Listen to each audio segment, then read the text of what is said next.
Give us a little bit of poetry. I've heard her poetry before over at Moschetti's. It's very good. And thanks for coming out to the Townhouse. And don't be strangers.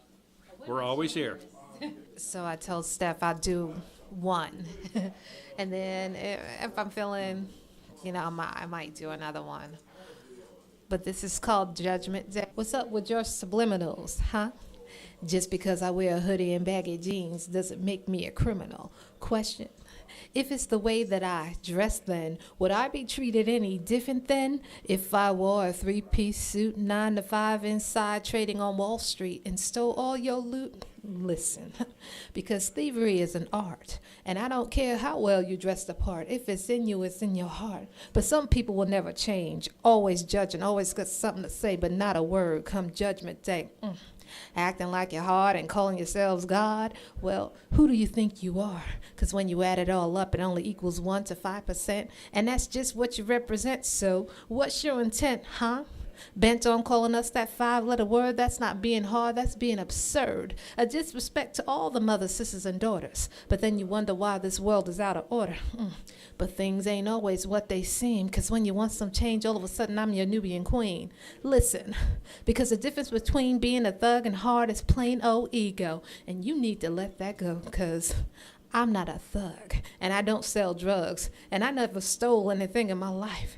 Yes, I got into a few fights. Listen, no weapons, just my hands, a paper and a pen, and I got into my stance, and I started writing about my circumstances. I took my chances hoping that someone would hear me and not fear me because of what they see. You want to know, don't walk past, ask me. But you got your nerve trying to trash me. I thought you was a god. That's blasphemy. And women, we're not above that either. Wearing anything we want because we think we look like divas. Don't let her deceive you. Because she may look pretty in that silk suit, but everything that's pretty isn't always cute. So what type of message do we send to our children when we pretend, huh? We give them false attitudes and wonder why they come off being rude, and as soon as they turn 18, we say, I didn't raise them that way. But it's okay, you see, because I know that you're 18 and I know that you're grown. But that doesn't mean you need to do these things on your own, see. The problem is we look at life as if it's just a game. But when you think about all the young ones who died, do you still feel the same? Well, it's a small wonder, but it's called the brain. Reuse it, rethink it, reclaim it, regain it, and in the name of God, change it. So that was Judgment Day. Thank you. So I do a lot of work, and right now my work is centered upon what's going on with our youth. So I do a lot of empowerment for them, words that probably will capture them, make them think a little bit, stop all the craziness that's going on in their lives. So this one is called You. You could have been the next Rockefeller. Better yet, a trendsetter. I mean, imagine the kids rocking your wear with your name on it, but instead, they rock t-shirts with your picture and a frame on it. Idolized at your death because on the streets you made a name on it. Well, if the price of fame is death, then you can keep it, because I don't want my name on it. So how you going to tell your mother, Mary, not to weep when you're dropping like flies surrounding that on the streets, and as this cycle repeats? Whose shirt would I rock next week? Listen.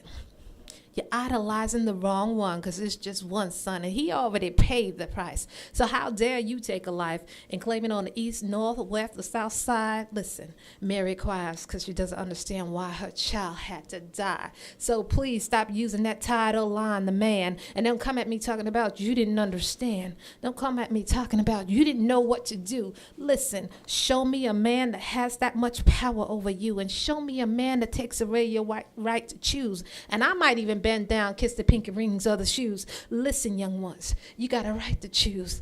But it comes as no surprise that after all this time, you didn't recognize that man.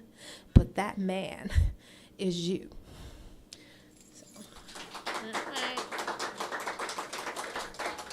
okay.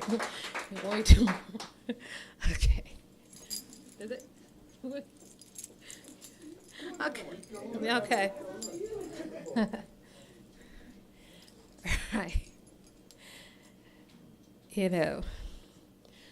Some people say that I'm conceited. They say I walk around like I just don't care because they want to know how is it that I can hold my head up high, especially in these trying times. And yeah, sometimes I do cry, but eye to eye, I'm going to face my fears. And I simply tell them that pain was not measured in tears.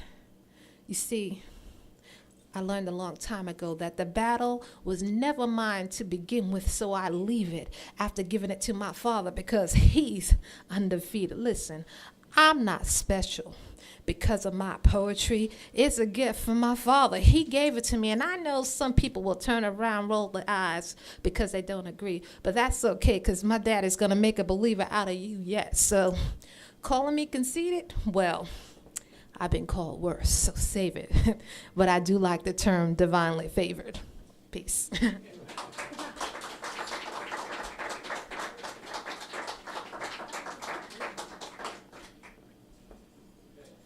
Elaine Brown, that was a lot of fun.